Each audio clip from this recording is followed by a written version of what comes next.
show is sponsored by HiveMind CRM. It is more than just a CRM. It is a real estate and business mastermind that comes with an all-in-one CRM. You can have unlimited websites and users. You can call, text, RVM, and email all in one user interface. And you can set up custom automations for any type and multiple businesses. 65% of companies start using a CRM system within the first 5 years of business. Once implemented, the HiveMind will save you on marketing, give you more time, and make more money. One of our users had his first $100,000 month using our system in June. We want to see you automate and accelerate your business. Text us at 210-972-1842 for future meetings and, of course, to get our $1 course on how to make more than 6 figures on one land deal. You can schedule your free demo today at hivemindcrm.io. Welcome to House Rich, the real estate show. We talk to average people that have done above average things in real estate. Today we're going to talk about Daniel Martinez, the co-founder of HiveMind.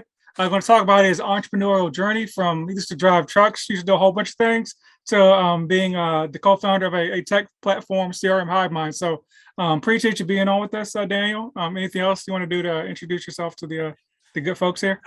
Truck driver, real estate, software. It's kind of sums it all up. I think you got it. Yes, I was, of course, I was reading your, and we'll jump back in a little bit further back into your origin story, but how do you even get to the point where you're setting up like a CRM platform? Like, do you have any like tech background at all, or how did you even get into that? I mean, I guess I've always been kind of a techie type person. By no means am I a techie person, because that's like when I think of techie, I'm like nerdy people that build computers and stuff like that. Like, that's my brother. My brother's that person. Like, he's a data analyst for the government with like 2 degrees. I'm like, I have no degrees. I have nothing, nothing to that. I'm just a normal guy, man. It's one of those things. When you start the entrepreneurship journey, like paths get presented to you, and then you kind of take a path. So like people always ask me, like, what are you gonna be in 5 years? Like, I have no idea. The path I'm down right now, it kind of just appeared in front of me, and I'm on it right now. And it kind of free flows from there. I fell into real estate and I fell into software, and there's really no way around that. So as of like 2019, 20, you owned a trucking business, or you was in trucking at that point? Yeah. So I'm 30 now. I started loading trucks when I was like 19, 20 years old. Did that for a couple of years. I actually worked for the same company for, I think, almost 6 years. Okay. And they trained me how to drive trucks through that company. So I used to load trucks for them. And then they had a truck driver training program that I went through to learn how to drive trucks with them. So I drove trucks with them for 2 years. After 2 years, I left them and started my own trucking company and drove again for 2 more years. So I drove total 4 years. That was kind of like my transition point. And then so just like and so I was reading kind of your bio. Your dad was basically saying that manual labor is not the thing to do, basically. And so is that kind of why you got out of the trucking? What made you say, hey, I want to get out of trucking? Was the business profitable? Was it doing well? Like, what made the transition from trucking to the digital space? Literally, it was out of desperation. So desperation forces you to do things you don't want to do. And the reason why is that and when you come into business, all businesses are like good profit margins. Like, I didn't know that at first, but that's what it is. And trucking is just one of those businesses. So like on paper, a trucking business profitability is like 10% or less. Fortune 500 companies or Fortune 100 companies, like publicly traded companies, they're usually operating off a profit margin of 3% or less. $1 billion companies operating off 3%. So it's one of those things where like I didn't know it was that bad of a business. I kind of went through the fire, learned it, got my ass kicked a few times, and then pivoted into something else just because I had to. I lost my ass in trucking. All right. Yeah, I used to work on the dispatching side for JB Hunt, but I had no clue the profit margins were that skinny. So it's a pain in the ass business in general. From everybody's in your pockets when you're operating a business like that, and it's just it's a hard, man. And there's always so many up in the air variables. I literally talked to my dispatcher today. He told me that one of his clients is still waiting to get paid on over 20 loads from one broker. Right. That they're just not getting paid on. And that's the trucking business, man. It's just a pain in the ass. Okay, gotcha. Is that we decide to kind of transition to the skip tracing part of So your I started real estate first. So I kind of went down the real estate rabbit hole first. okay. And it was more of like I learned about wholesaling and just going through YouTube. When I was driving, I had a lot of time to my hands, so I would listen to podcasts and YouTube a lot. Mhm. So I learned about wholesale real estate. I took that at that time 19-year-old's course on how to do real estate, All and right. then ended up doing my first deal like 6 months in, and that's how I got into real estate. From there, I learned about the data company phone, so data company type thing, where I sell data nationwide for marketing, people that do marketing lists, and then from there I fell into software. So how that first real estate deal go? Was that like a wholesaling deal, a flip, or what happened there? Yeah, it was a wholesale deal, so it was actually a land deal, which is kind of funny. That's how I met my partner, because we both took the same course, and we both were focusing on land, and that's I was living in Atlanta at the time, and I was doing PPC, which is pay per click marketing, Okay. Google Ads, and seller it lived in Atlanta, owned a property in Florida, is like, hey, I'm getting all these citations from the city for garbage on the property, and I need to sell the property. I thought I was worth about 20. I guess it was worth about 20,000. I really don't know. I really didn't know at the time. So I was like, would you take $4,235.63? Yeah, something to seem precise. Like Yeah. And she's like, can you do 5,000? And I'm like, yes. So I locked it up for 5,000.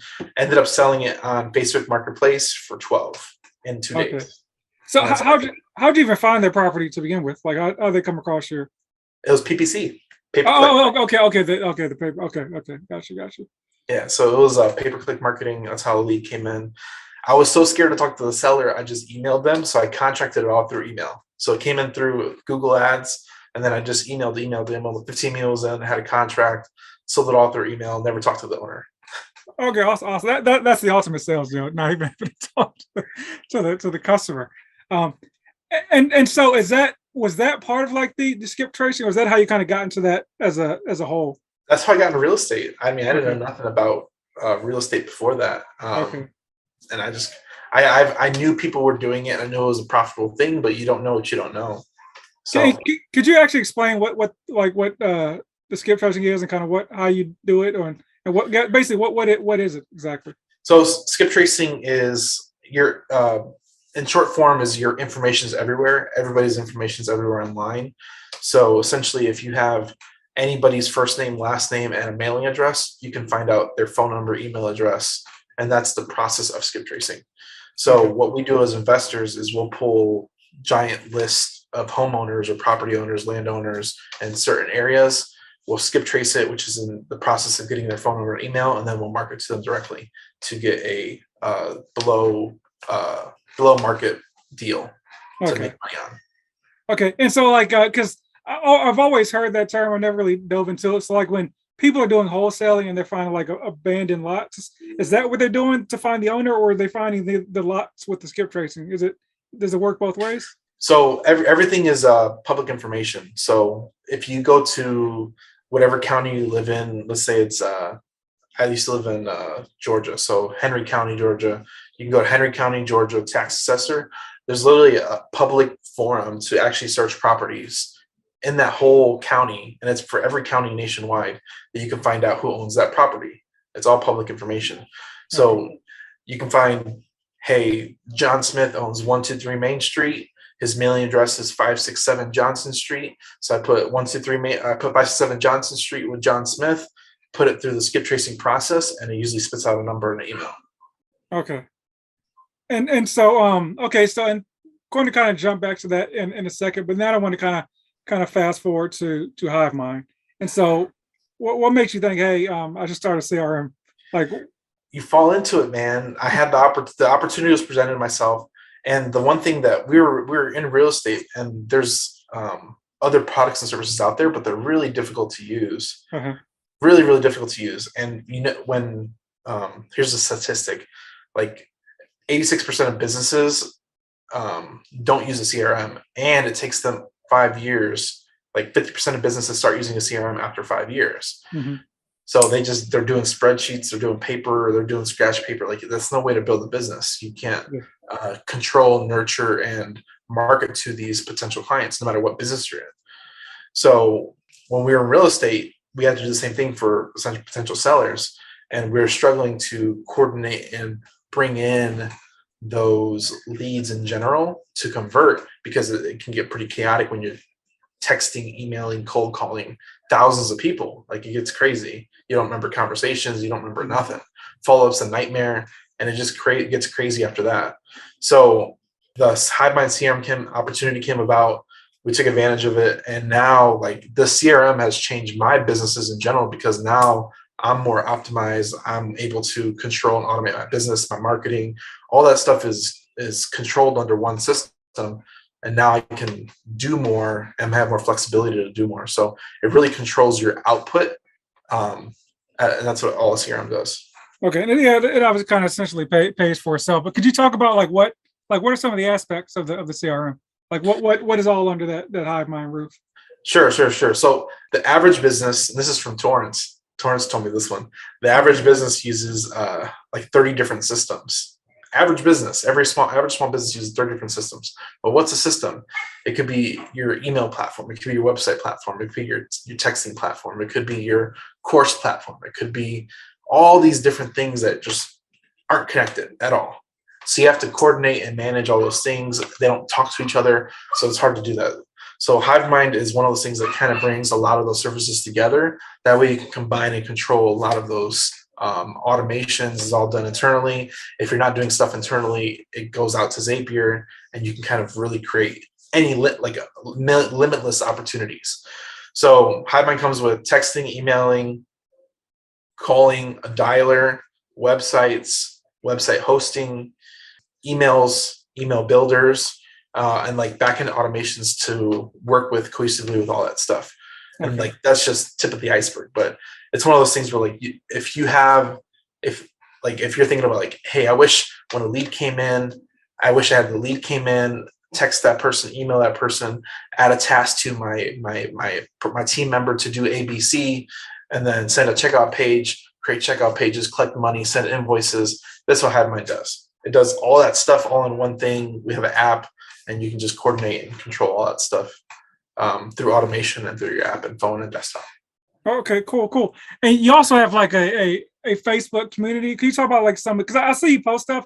I think it's cool because I don't really see you post about like your wins, but you'll post like, hey, somebody made 6 figures this month. Like, you talk about some of the wins in the community you have. Man, the community is the best part of the software. A lot of people are like, oh, it's just the software, it doesn't do much. But like the community part is like the underrated aspect of the HiveMind in general. And that's one of the big reasons why the HiveMind's amazing. So like, if you look at my screen, I got these little brains around me. Yes, it's the logo, but it's a representation of everybody that contributes to the HiveMind. So we grow infinitely smarter. So it's kind of an underlying statement of the HiveMind, including with the logo and the branding of it. But the community is amazing, man. We've had 10 clients do over 6-figure months.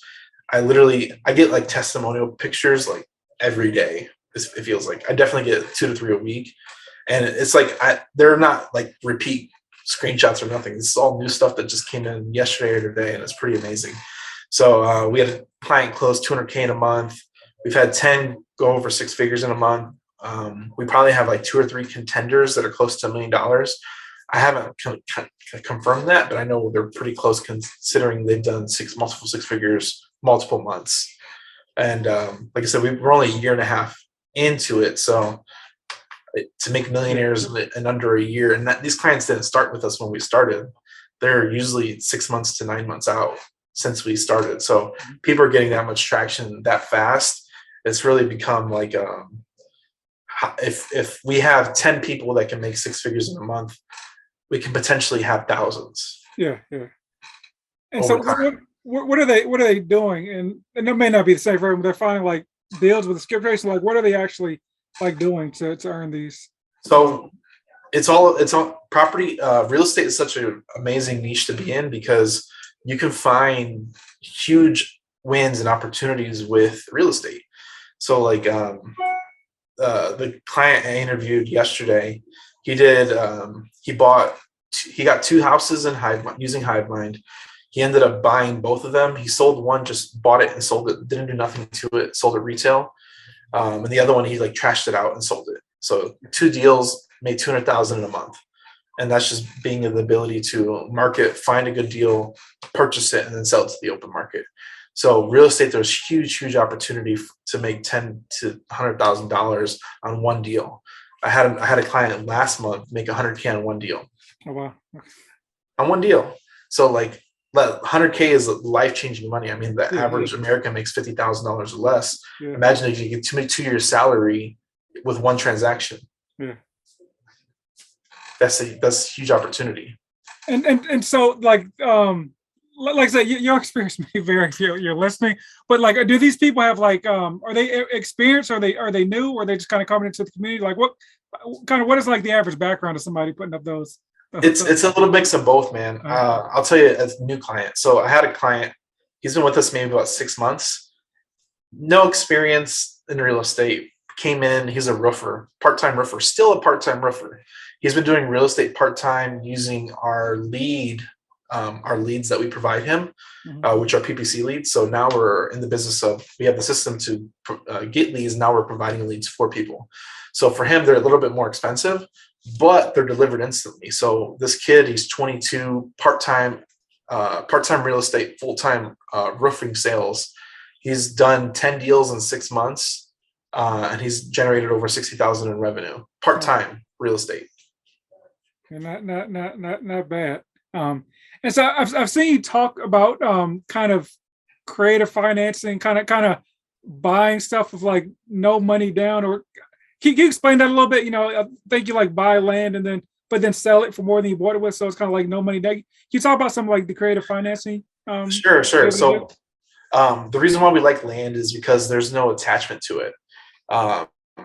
There's no attachment to the property. So like if Susie inherits grandma's property, she grew up in the house and visited the house when she was younger and played on grandma's lap, all that stuff. There's a physical attachment. She knows if I inherit that house, I can put it on Airbnb, I can sell it, I can rent it. There's options, you know?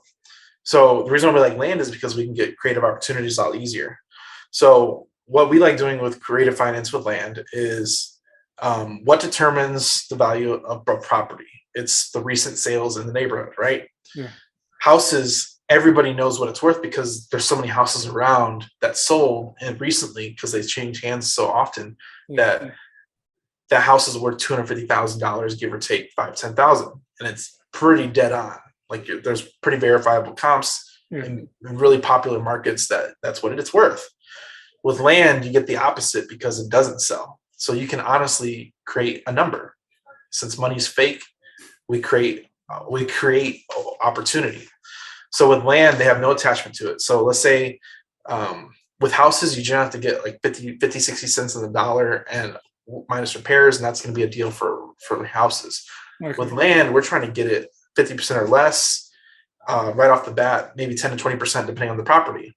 Like we've gotten property literally deeded to us for free because they didn't want it. But with land, so we're trying to get it for like 25% or less. We can usually get a good deal, 10 to 25% on the 10 to 25% of the full asking of the property worth that I mean. Okay, so let's say you have when you're saying 25% of this or the stuff that somebody got free, I need one of those deals. Are we talking about the sales price or just the value that you think the land is worth? Yeah. So let's say you get a property that's worth potentially $50,000, right? We try and get that property for $5,000 to $15,000. But so how are you coming up with $50,000 if there's like no comps or they're hard to find the comps? We do a price per acre. We just do like a roundabout guestimate of what it's worth. It's recent sales, recent price per acre. If it's larger lots, if it comes with utilities, there's a lot of different varying factors that come with that. Gotcha. And it's going to be really, really loosely based because there's lots that might sell for $50,000 and then there's a random comp that sold for $250,000. And it's literally like a unicorn, but somebody paid $250,000 for it. Yeah. I don't know why they did, but they paid $250,000 for it. So like we totally discount that unicorn out because like that doesn't make sense. Like, everything else is selling for $50,000 an acre. Why'd that one sell for $250,000? That's crazy. Okay, we're just gonna stay over here. and not ignore that one, because that one was crazy. So what we do is $50,000 lot we're trying to pick up for 10, 15,000 or less. The beauty of that is that the buyers are always asking for a cash price in most cases. Okay. Because if they were to go list it on the MLS for $50,000, it might sit for 10 years. Yeah. And that's the honest truth. So, and it might be worth $50,000. It's just that it might take a year, or might take a year to 2 years for a guy to come buy it at $50,000. Uh-huh. So what we do is, if we get it negotiated if we get a really good deal on the front end, then we can owner finance it.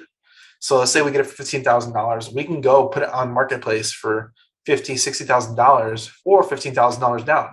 Because one of the problems that people have with land is they can't finance it, so they have to come with cash. So people come with cash, they're always asking for a deal more than what it's worth. So if you become the bank, you can essentially sell it for whatever you want. Good. Okay, so you find you find some land. We say you own or finance it. Can you kind of explain how that process? Sure. So let's say $50,000 lot, potentially what it could be worth. We get it for under contract for 15. Right. We'll then put it on the marketplace, Facebook Marketplace, or we might buy it for 15 and then sell it on the open marketplace, whatever. Usually we do this under contract. So we'll get under contract for 15. We'll put it on Facebook Marketplace, $15,000 down, $500 a month for 6 years or for 5 years. Oh, gotcha. Okay. The total purchase price is $60,000. Okay. And that's just like you probably check my numbers. I'm probably wrong, but that's how we'll do it. $15,000 down. What do you do with that? Well, $15,000 goes straight to the seller, and then I collect $500 a month for doing nothing. Okay. For creating opportunity. And what the seller's happy because he got his cash. The potential buyer's happy because he didn't have to come with the full $50,000 down, and then you just collect $500 a month for 6 years. Okay. Yeah, that's wow. That's a move. Okay. Wow. Uh-huh. So you can do that with any type of property. And then you can sell that note for cash. So when you create mortgage notes, you can sell that note for cash because people buy at certain interest rates. So it potentially, let's say you sold that lot for $60,000 for $15,000 down. You now have a $35,000 or $45,000 note. You can then sell that $45,000 note to a note buyer for probably $40,000 or $38,000, and you still get paid cash. Okay. Wow. Okay. Well, there you go.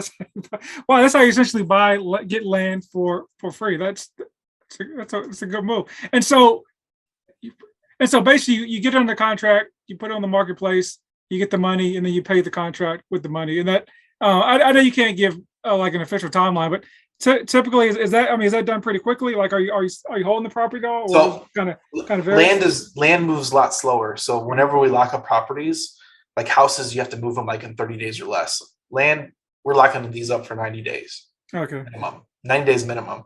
Like we locked up a property last year for a year.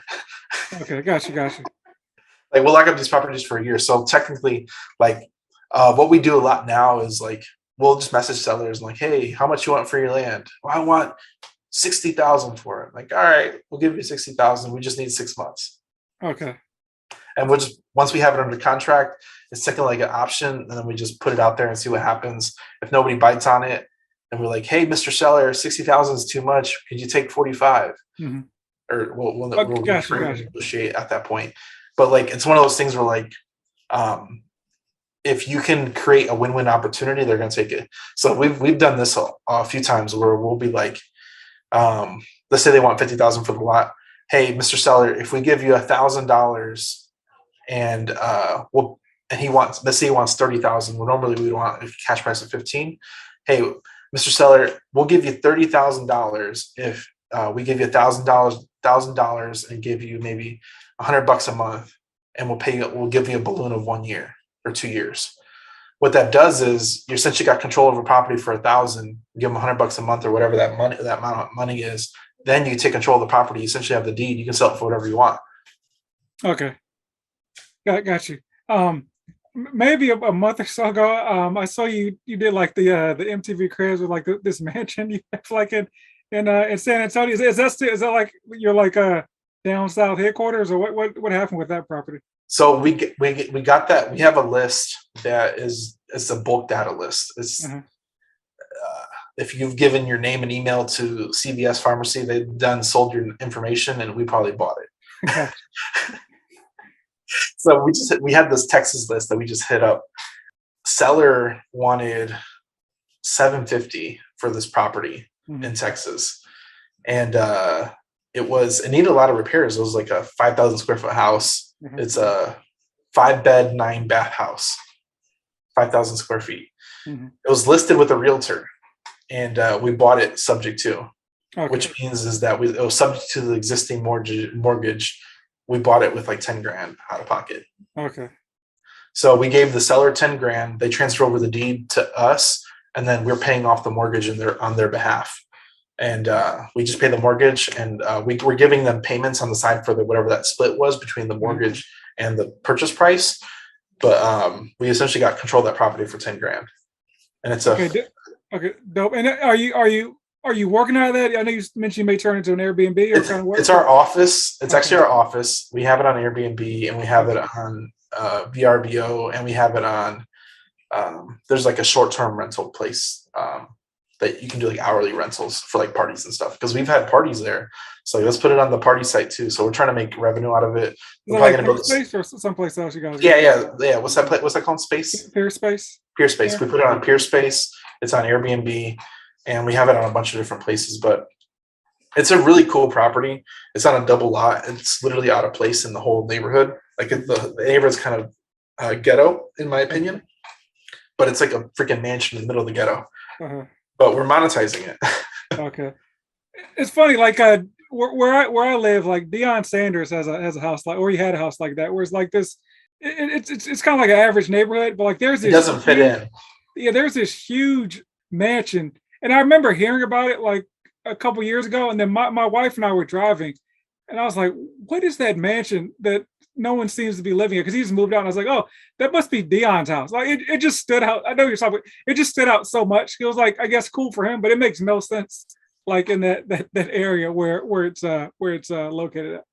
And that's what that property is. So we pretty much got it. We got a $750,000 house for 10 grand that we're making payments on, and we're just monetizing it. And it's our office. Got you. So what's kind of the next moves is just kind of keep on pushing with the Hive Mind. I know you have the conference coming up, I think in Florida. If I get that right. Yeah, so we do a live event each year. At least right now, we're doing one live event each year. Ours this year is going to be in Fort Lauderdale, Florida, August 25th and 26th, and then next year we're probably doing Phoenix, 2023. We kind of bounce around throughout the U.S. Like last year was Dallas, our first one, and this year's Florida. So we're going East Coast, West Coast, Central Texas, based off of where our clients are generally at. So we're excited about that. Gotcha. What can folks expect? Is it just real estate talk? Like what can folks expect? Sorry, I can't talk. It's varying, man. We do, like I said, we do a lot of real estate, but I mean, a lot of our clients aren't real estate people. We have a lot of attorneys, roofers. We have, you name it, different types of clients. So we help a lot of different businesses in general automate their business. We do a lot of different types of calls too. Sometimes we're talking about business structure, taxes. We did a training yesterday on sales training that you can probably use for anything. And we did just do a lot of trainings, a lot of time to give information back to the people. So no matter what type of business you're in, you can learn something. Gotcha. Thank you. And so my last question for you is, if you had $1 million and you had a week to spend it on real estate or real estate related stuff, what would you use it for? Marketing. All right. And the reason why is because marketing is your best ROI to make more money. Okay. No matter what business you're in. Gotcha. There you have it. Yeah, that makes a lot of sense. You're the first person to actually say to not mention a physical object. But yeah, it makes sense. You spend marketing, you get a great CRM, and you get it back tenfold or whatever fold you want to say. So where can folks find you at? Where can folks find your products at? So we have a $1 course. You can text us at 210-972-1842. Just text the keyword course. It's how to make 6 figures on a land deal. It's literally $1. Check it out. Once you do that, you get invited to our private Facebook group. We're on all social media channels. if you think you've probably been on it once, we're probably on it. All right. And that's where we post all our social media. So we're even on Pinterest, TikTok, Twitch. We're everywhere. All right. Hive Mind CRM. Check us out. What is Twitch? I always hear about that. I don't even know what that is. Is that a So Twitch is actually a streaming platform okay? that is most notably known for gamers. Oh, who okay, yeah, play that's what I video heard about. games. Okay. But podcasts have been popping up on it, and that's where we post our podcasts. Huh, okay, there you go. And learned another thing today. So appreciate it. So yeah, appreciate your time. A wealth of knowledge there. So like I said, all that information will be in the bio to sign up. So I'll be a hive minder if that's the name of it by the time you listen to this podcast as well. So The show is sponsored by The List Guys. Do you need more leads in your local or virtual market? 1 in 10 small businesses don't invest in any kind of marketing. The List Guys have over 35 plus list types to choose from, and you can mix and match any list or criteria. We also use the skip trace list and provide up to 7 numbers and email addresses. Every list you purchase will be scrubbed against previous purchases. The List Guys are here to save you time. Contact the List Guys today at www.onelistguys.com. That's www.1listguys.com. Appreciate your time. If you all enjoyed the podcast, leave a review. If you're on YouTube, hit the like button, share with a friend. That's how we get the message out to more people. And as always, buy land. Rumor has it that I'm making any more of it. So see you all next week. Thank you. Thanks for your time.